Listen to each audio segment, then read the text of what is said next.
right there's the tornado. Right behind the daggone store.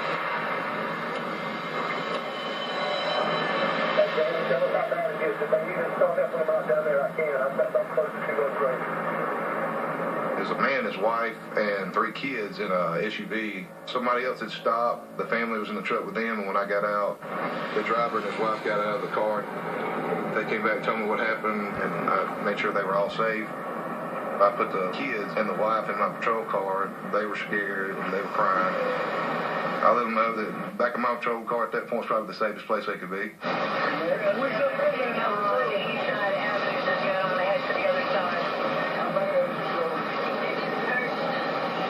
We believe that because Sergeant Brilliant blocked the interstate with his patrol car to keep traffic from driving into it, he was able to save some lives.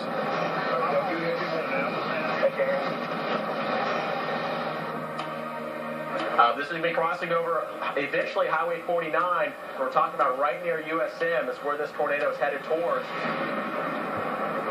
Look at that. Look at all that danger. We realized, oh my God, it's headed straight down Hardy Street, and you immediately start calling friends that lived on campus, in the dorms, or in the fraternity houses, and making sure that everybody's okay. Hardy Street is, the busiest street in Hattiesburg. Dude, that's insane. That's your initial thought, is how many people that could be on that road potentially.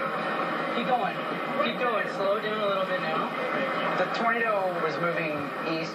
We were letting it stay in front of us because it gives us options to get out of the way if we need to.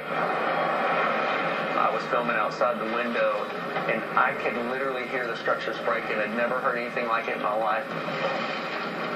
It was like someone had just put a bunch of metal inside of a dryer and turned it on.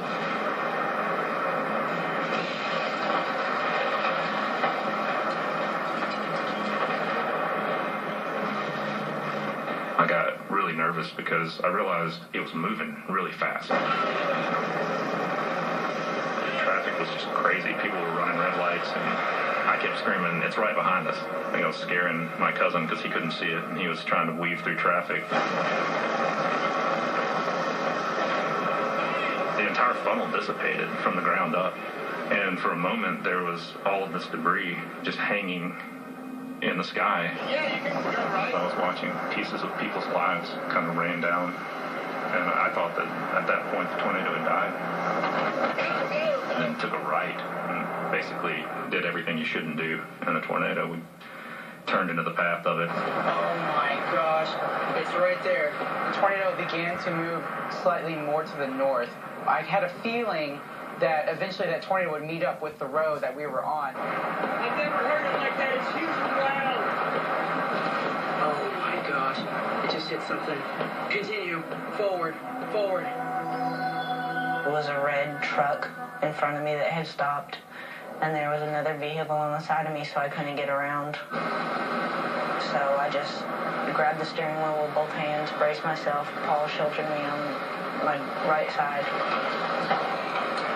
You could hear debris hitting the car. The car was swaying back and forth.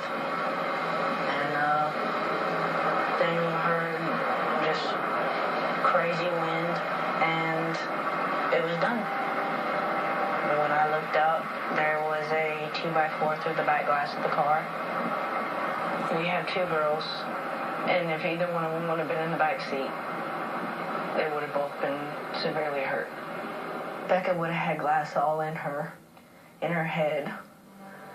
And Maya would have had a 2x4 in her head. And so when I saw that, I mean, it was over for me, because that's all I could think of was how lucky we were not to have the girls in the car. So Paul took over driving. And all he could think about was his parents.